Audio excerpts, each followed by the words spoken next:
Hi, it's the end of week 4, and I'm going to talk to you about a very big subject called emotional stress.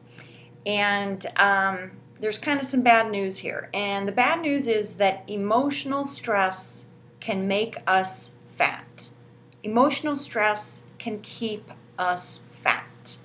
And I know you don't want to hear that because we all live very busy lives, but the fact of the matter is that when your body is under stress, there are just some physiological things that happen inside of you that change your body's chemistry. All right, so let's take a look at those. I'm stressed out. I'm working 60 hours a week. The kids are clamoring for me. My job is putting a lot of pressure on me. My parents are elderly and they need help with living and assisted living, and it's all happening at the same time. What do? Your body actually has a trigger for that, and it's a hormone called cortisol.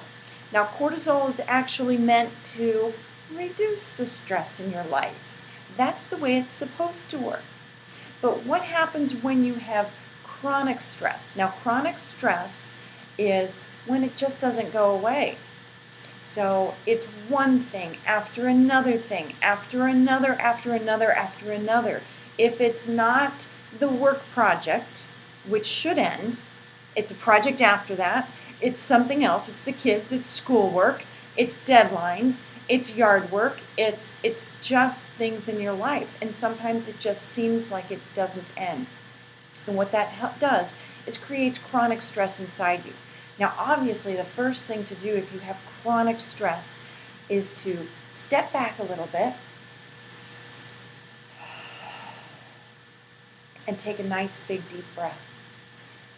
There's some great ways to calm yourself down, to decrease the amount of stress that actually affects you.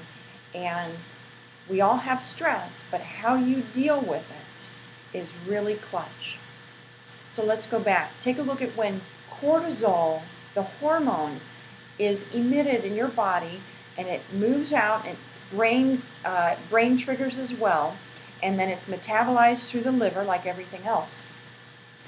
If you have too much cortisol, then your metabolism actually slows down. So you're working out more, but because you're stressed, it's not affecting your fitness level. You might have increased cravings. So I'm under a lot of stress. I just need to get something. So you grab the bag of chips because it's handy and it's crunchy and it's salty and it satisfies some basic inner need that you have because you're stressed out. Stress affects your blood sugar and the chemistry inside you, and a number of different things can keep your blood sugars elevated or lower, but basically they're out of whack. It affects your fat storage. So somebody who's chronically stressed but works out actually is probably going to carry a lot more stress. And let me tell you how that happens. And this goes way back to cavemen, if I can indulge you with a little story here, but the cavemen used to hunt down their food, and then they'd eat it, and then they'd go weeks without eating again. And their bodies learned to adapt to that. That period of starvation was a stress. And so what their body did was say, I'm starving, I'm going to put fat right around my belly, because where are all of your organs located? Lung and liver and kidneys and intestines, they're all in this midsection right here.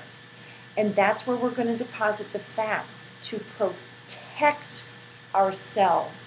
So the cortisol that increases fat production is actually meant to protect your body, because it's saying, hey, something's really, really, really wrong, and I'm going to protect myself. So be aware of that, especially if you're depositing fat in your midsection. People that are stressed out often reach for the fast food because it's really convenient, and high fat, high carbohydrates are very satisfying, but they're not right.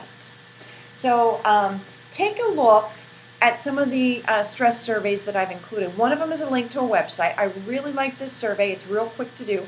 And I would actually have you do it with a friend or support person if you can. I've included on my website at 365fit.com. You can go there and click on the stress survey there. It's a one-page survey. Go ahead and fill it out. And it might shed some light on some of the matters that are affecting you at this time. So let's try to get stress under control. And if you need help getting stress under control, remember that you can always talk to your physician. There are a lot of good therapists out there that can help get stress under control. And you can always talk to me as well. I am a lifestyle coach, so I might be able to offer up some solutions and definitely some yoga relaxation techniques to help you get that stress under control. All right. So long for this week.